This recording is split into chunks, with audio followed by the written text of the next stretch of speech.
Hello. So welcome to the Ascension Energy Forecast, and we are here for about 30 minutes. So if you guys want to grab a cup of tea and think about your future and about what you'd like to see as a new Earth paradigm, then we're going to be chatting about the different energies that we've been seeing coming up. And also today we've got a little bit different. We're going to be sharing a bit more about how we work with identifying divine truth. And the energies we're going to be sharing about today is the divine masculine, feminine, and child upgrades that we've been seeing coming through and how that helps with the abundance stream. So I'm just going to hand over to Alicia to say hello to everyone. Beautiful, thank you. So welcome, beautiful souls, to Galactic SiStars Ascension Energy Forecast. As always, we're very excited to be here with you all today. And if you're connecting with us for the first time, my name is Alicia, co-creatrix with my mom, Eva, of Krystallineascension, with our galactic sister, Trudy, White Star Soul Guidance. And if you are catching the live on YouTube or here on Zoom, please do say hello with us and share within, if it resonates with you, your new Earth vision, either in the comments or in the chat. And also a warm welcome to those who are watching the replay. If you want to hashtag replay so that we can circle back around later and say hello to you. And you're more than welcome to put in your new Earth vision as well in the comments. And we invite you to join us on our Ascension Energy Forecast, as we're going to be sharing the quantum 5D ingredients available so that you can start connecting to these energies and begin to embody them or try them on for size. And as we're going to be discussing the priority of the 5D soul lesson of the week, the challenge we are facing, and the strengths that we can draw on. And of course, we're facilitating this to accelerate the ascension path for those who are interested in becoming a visionary new Earth leader through collaboration. Excellent. So welcome, everyone. Today is going to be a bit of self-regulation. That's the word that's come up for today, and that's the soul lesson. So this has been quite an interesting reading because it's not about we will talk about some new frequencies, but it's also about a new state of consciousness. Let's try and separate out the frequencies, the grids, and the consciousness. And this is a consciousness because it's for us as individuals to take up the mantle and to decide if we're going to step into this lesson so that we can become what the lesson wants us to know. And self-regulation is about being inspired to follow the flow of abundance and inspiration to create your own depth of knowledge and wisdom. So we can call that divine truth if you wish. But we've been getting lots and lots of messages about it's time to discern the divine truth for yourself. But I think this is a bit different this week because as we've been learning the divine truth, we find that we get a little bit of the truth one day, then we get another bit later, and it changes and it evolves as it goes. And I think what self-regulation is about is it's almost like, are you the type to be spoon-fed your truths and then decide if it's right or wrong? Or are you the sort of person to take that adventure and go out and seek the truth and actually consciously deconstruct them and pull them apart and put them back together in new ways because we want to get deeper into the truth of the matter. So think of this. Where we are today is based on a whole bunch of decisions and consciousness decisions that have happened that led us to where we are today. If you want something different now, then we have to do something different from before. Yeah. So if we have been making decisions on the truths, so the truths that you might see that are visible in the world right now, all those truths that we've been told, whether it be religious truths, truths about who we are and our identity, truth about what we are as humans, whether it's to do with how bad we are for the earth, how bad Eve was for eating the apple, how bad Medusa was. You know, there's so many different stories in there, but that's what we've been given, and that's what history has told us, and that's what religion has told us over time. And right now, we're being really asked to look at what is dark energy and what is light energy. And is there that yin and yang, you know, where there's a little bit of light in the dark and a little bit of dark in the light, and starting to pull that apart and learning it for ourselves. Because all of those truths that we've learned till now is what's created the now. You know, they say that our past created our present and our present creates the future. So we're saying that this self-regulation, the lesson that we're learning, is how can we build new truths? And that's quite radical. You have to be quite brave for that.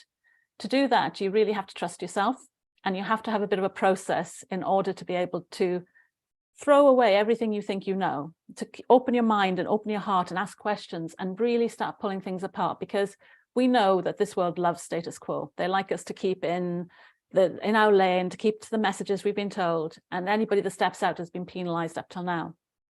Because what we will be sharing a bit later is part of a bigger I think a couple of weeks ago, we noticed that as we were getting more 5D skills, we also started remembering why we were punished for our 5D skills. Now we're being asked to step into our power. So now we're starting to remember all the reasons why in the past, when we stepped into our power, we were punished. And you can take Medusa as an example. She was a powerful queen. She had a huge trauma happen to her. She then became the bad guy. An example of, we don't know if she did do the things she did, but we paint her a picture of her stepping into her power, being too powerful, too good for what she was, and therefore she has to be bad, because it can't be true that somebody can be that good. And that's the kind of theme that we're wanting now to start pulling apart, because we cannot step into our power, we cannot play bigger unless we feel free and safe to do so. So one of the questions I was asking earlier to Alicia and Eva is that, how do you know when we're on our journeys looking at information, how do we know when it's the truth? Yeah, I think for myself, it was all about really following that owl medicine and really stepping into those higher dimensional spaces, because the owl is asking us or inviting us to go even higher and higher and higher, just to see all the truth. And as you step more and more into those dimensional spaces, you get more and more of the raw truth. And I feel that as long as your heart is open to receiving this and just going into that truth more and more, putting aside everything that you're reading about, putting aside everyone's thoughts, and just diving into it just from heart to heart, there will be more things revealed to you that is kind of surprising or unexpected, or you'll know when it feels more truth because it just sits so correctly or not so in alignment with your heart that you can actually feel that really that truth come out. And Medusa was my example. That was through last summer when Medusa kept coming to me, and all these like different kind of truths or different kind of perspectives came to me, and I saw her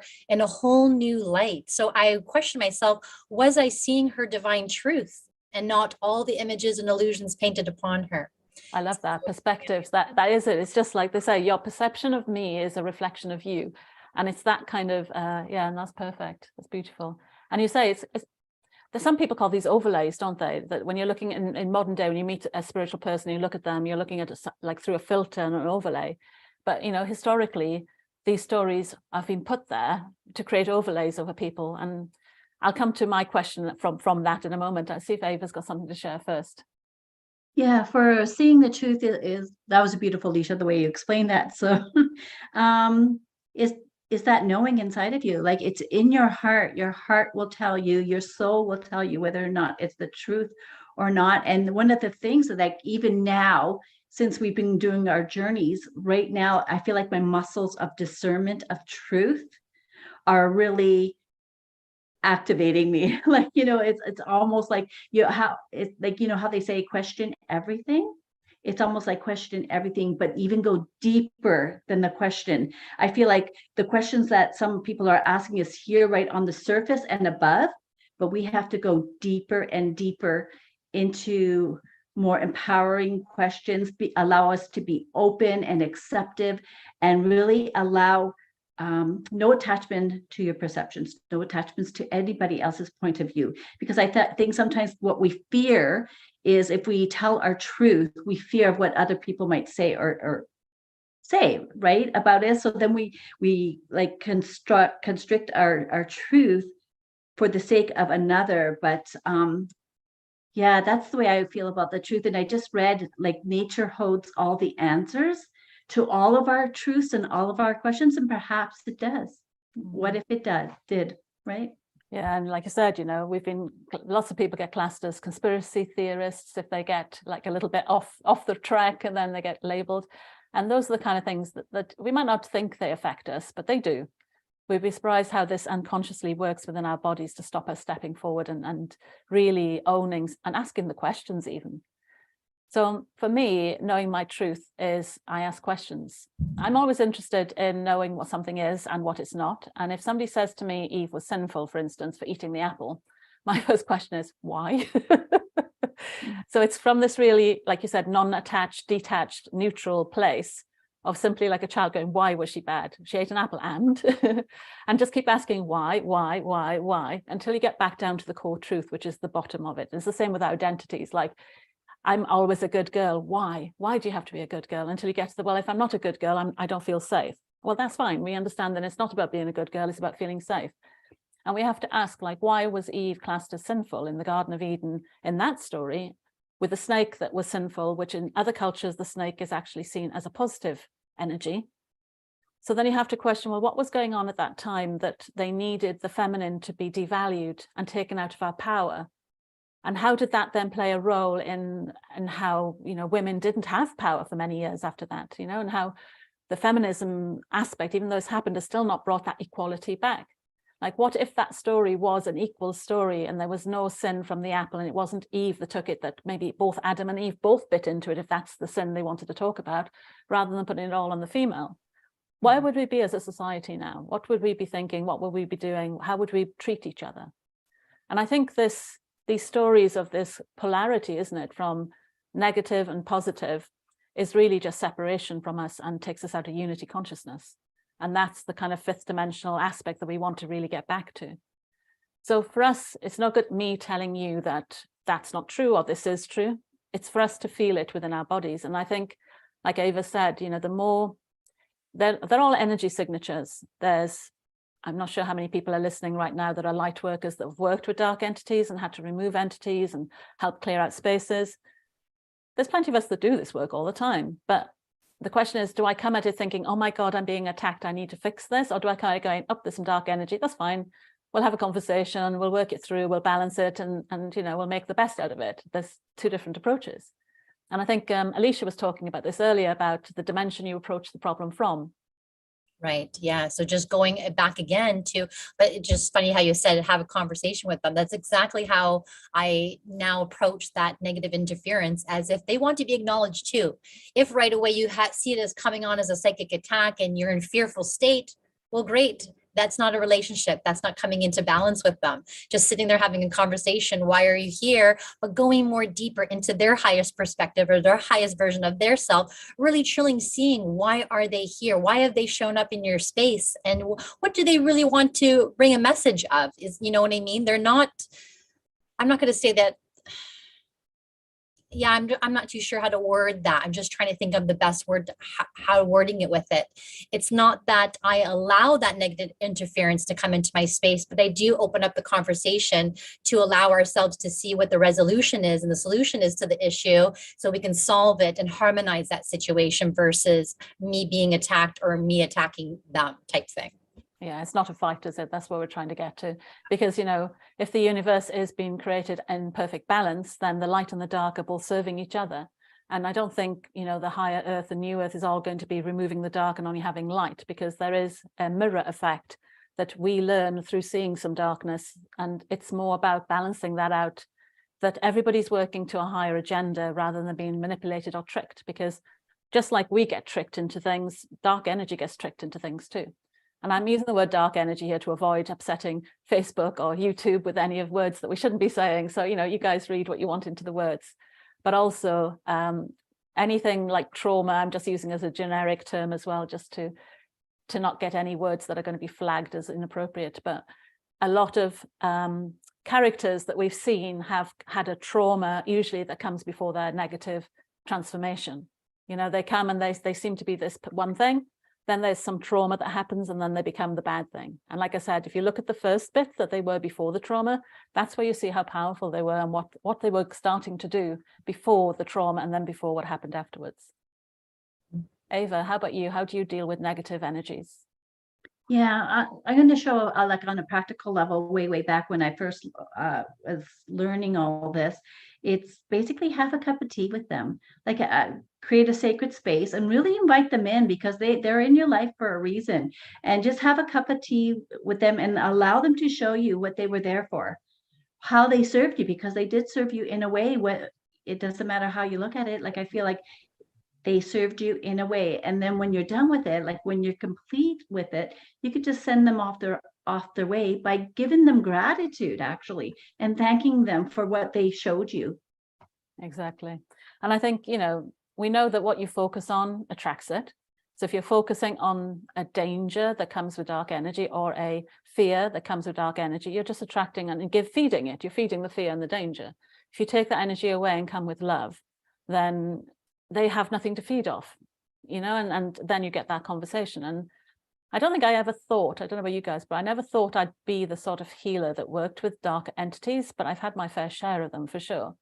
And I think maybe the reason I've had that is to get to this point of not fearing it and to be able to deal with, because you have to be able to stand there in the darkest of people's psyches, even not just other entities, but even the darkness of people's identity, and be able to allow them to express it. And it takes a really powerful space holder to be able to stand there and let that person bring that part of themselves up and still feel safe to do that. And I think that's what working with entities teaches us generally, and learning different ways of communicating with them. Is that what you found as well? I totally agree. I found that if you want to say it in general terms, removal of entities was so easy for me. All I would have to do is really love them, hug them, hold them in my heart space, really give them a big hug and see what they were reaching for, bring them out of that other person, and off they went, sending them back up, having them be redeemed, sending them back towards the light. That's all they were striving for as well. And if that's how they had to get to the light that they had to, sometimes they have to come in through other people and to grab our attention in other ways, just a different approach to it, right? Exactly. Mm-hmm. And we've had our fair share of dealing with different cosmic beings, but we coach them, don't we? They're just clients to us. When we take a soul journey, we're ready for whoever comes, good or bad, and we sit them all down and we coach them, and we ask them, like, why are you doing this? Why did you feel that you needed to be this negative energy doing this? And they tell us, and we then find them another job, so they still get the same kind of satisfaction from the work they were doing, but now they're benefiting humanity rather than sucking the energy out. So there's I think on last Friday when we were doing our work, you two were both waiting to see which ones showed up this time. Very true. And it's the interesting thing is, obviously working into trinewave obviously integrates that male, female, child energy anyway and creates a sacred container for it. But I'm finding when the three of us are working together that those entities that used to scare me, don't get me wrong, there was years where I didn't know what to do with them, some of the cosmic stuff anyway, because I didn't know how to handle them until I learned these new techniques. But now when they come, it's almost like they know this is their opportunity. They're open to listening. You get a few sulks and a few that are not quite wanting to give up completely, but once you find out what they do want, it's like with anything, you find out what they really want and you help them achieve that in a different way, then it's a win-win. And I think that's the key for us now, is that win-win. So that's a little bit how we find the truth, and that's a little bit about how we deal with negative entities. So how about you guys listening? So how do you know when you're hearing a new truth? Or have you even had, have you had a download recently of something that's really new? Because that's what we'll be talking about in a moment, is some of our downloads. But a download of something that's so radical and so different that you don't know where it's come from, because it isn't based on anything in this world. That's part of the new earth change that's trying to come through, and it's trying to get people to listen and then start helping birth that through. So if any of you have had any new divine truths, then that'd be interesting to hear. Is there anything coming through in the comments? Not on YouTube. I don't see Zoom. So we've got Sylvie's New Earth vision there.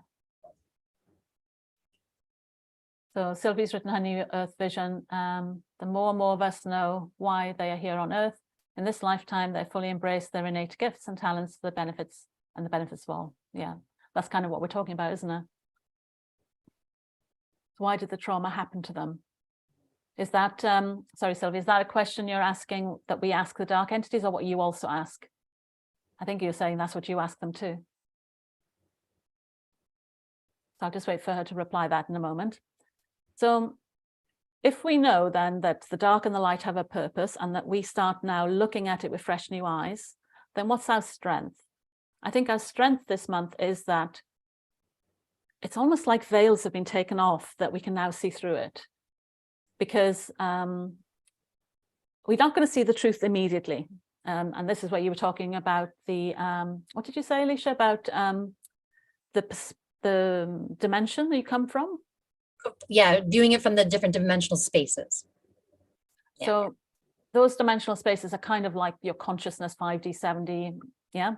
So if we're focusing on if we're focusing on a particular mindset, then we're going to see certain truths differently than if you're coming from unity consciousness, for sure. So if you're coming from victim consciousness, obviously everything's going to be bad and you're going to blame everything outside of yourself. It's all happening to you. Once you transcend that and you become more in your power, then you realize things are happening through you and that you're able to change yourself, to detach from situations rather than be attracted to them. That all changes your perception, but also that is what we call these dimensional changes. And when we go through to the new earth, it's almost like as consciousness goes up, you have to go through several steps. You can't just go from A to Z because you'll miss all the lessons in between. So you have to go through each of the little bits of truth, which will keep adjusting and changing. So it'll feel like what you were given was wrong, but it's not. It's just tweaking and tweaking and tweaking and tweaking until it gets to the final truth. So we've been doing quite a lot of work on the divine feminine and masculine and child. There seems to be a rebalancing of all three energies. I know we'll talk a lot about the divine feminines returning, but again, the truth of that for me is like, why is it returning? What's, you know, because if an energy comes back, then the male and the child has to also change to incorporate that. It coming back on its own is not going to work. So I'm asking the question about all of the energies, but I'm going to ask Alicia to share what we were doing on Friday with the divine feminine energies that came up. Yeah, beautiful. So I started to see basically realizing that some of my insights are downloaded insights that come before, and then sometimes that come after as like that physical kind of, I guess, proof or confirmation that you're kind of wondering about. But the downloaded insights that I was getting before was sometimes I'll get a little message or an insight about it. This time I was getting specifically the word yoni, and I started to see some pictures on it on Facebook, but it was just so in my face. So I thought, okay, this is something that I have to go dive deeper into. So as I dive deeper into it, during dream time, there was actually a beautiful ceremony. Mom was drumming. Trudy was on the phone because, you know, we're in Canada, she's in the UK. So of course she's on the phone holding space in this beautiful sacred ceremony in dream time. And here I am giving birth to these specific yoni codes, placing them in some safe container. And that was it. That's all I knew. I woke up and after that, shared it with my sisters and just kept that to the side, knowing that that may be something that maybe we're working with, because, you know, I think that feels like almost one of my prominent dream times that I'm actually using stuff that was done in dream time for an actual physical journey that we took. So on our soul journey, there was at a time where we had to create this architecture, and it ended up being that represented or needed the yoni codes that I gave birth to in dream time. So I brought them forward in our journey to create an architectural structure that just basically opened up more abundance into that reality or that timeline for us to embody. So and then after the fact, when we did that soul journey, you would talk about other people that were posting online about reversal codes. And so that also goes about reversing the truth of the restructuring of the truth. So that was my part or my share to it. Yeah, that's amazing. And then Eva saw a pterodactyl. Oh, yes, I did. And that was the pterodactyl was basically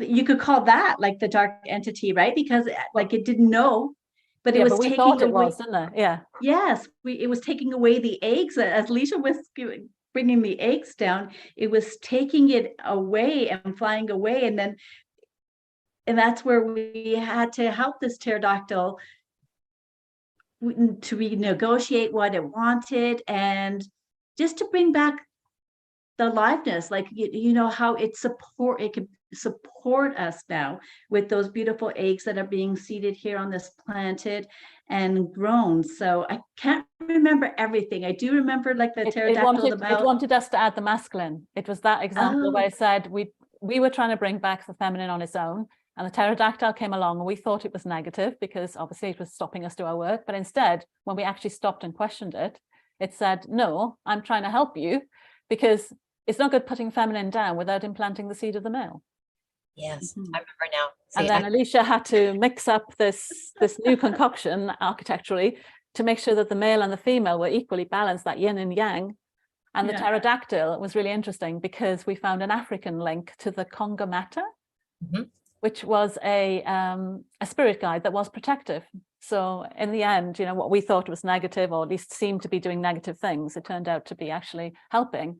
And again, it was very happy then to do that work in a helping way in future, but at least we could update it and say, can you please let us know next time?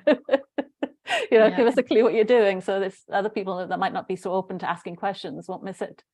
So yeah. Oh, we got Sylvie's comment there. Can you read it? Oh my God, last Wednesday I had invited a woman to talk about, oh, it disappeared. Let me just get it if I can.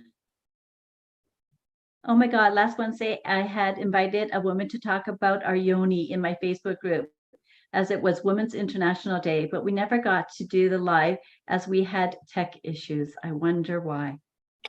Interesting. Interesting. But, you know, in the past, we would all have been birthing the female energy because that's what we know how to do.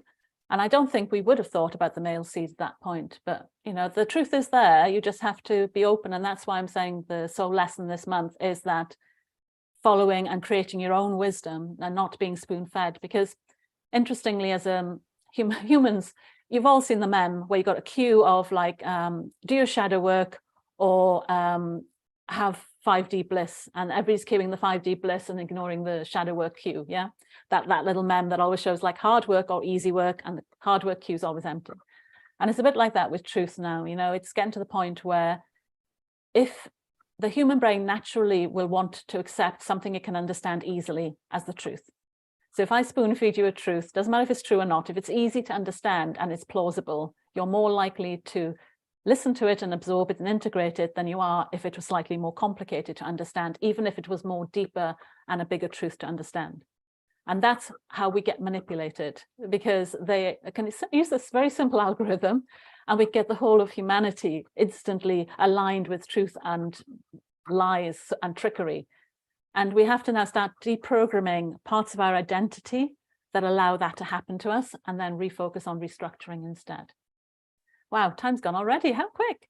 So I think Sylvie had a question, but I think her question might be better answered when we stay on for the Zoom afterwards. So we can talk, because there's certain words we don't want to get say out loud, because we don't want to get black flagged on the video. So it's easier to talk about trauma and break it all down then privately in the group afterwards. So as much as we've got much more to share with you, have you guys got some last few words you want to add?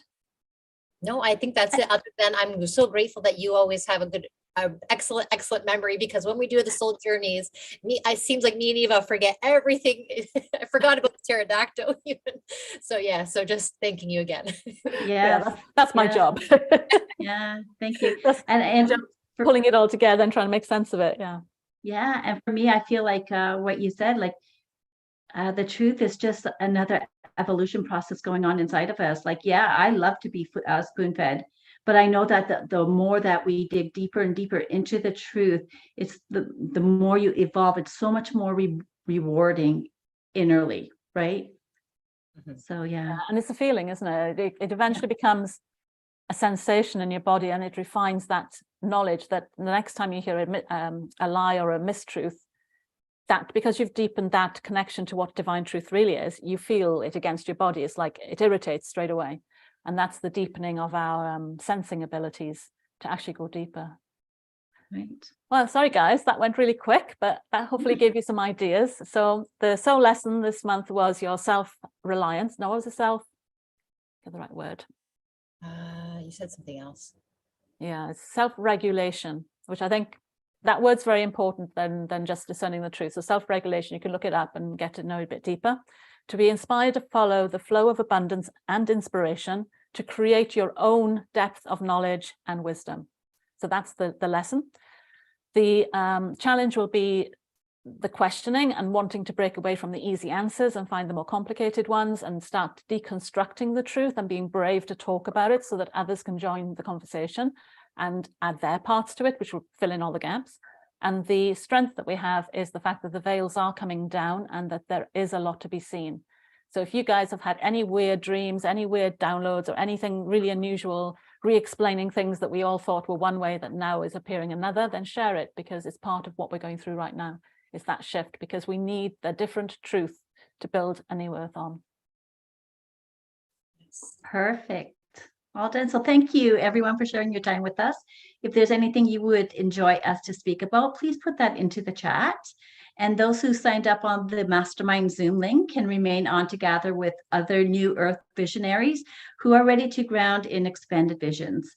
There are several ways that you can stay connected with us, our Facebook groups, and we have a Facebook community, Higher Consciousness Living, Stepping Boldly into the Unknown, and our YouTube channels, Crystalline at Crystalline Ascension and at Trudy Marie Williams. And if you want more guidance working with the Ascension energies we covered today, just get in touch with us. And once again, we thank you for sharing your time and thoughts with us, and we send you off with gratitude and much love till next time. Bye, guys. So all of you on Zoom, don't leave. And then we'll just end the live. And I think we've got somebody new coming in.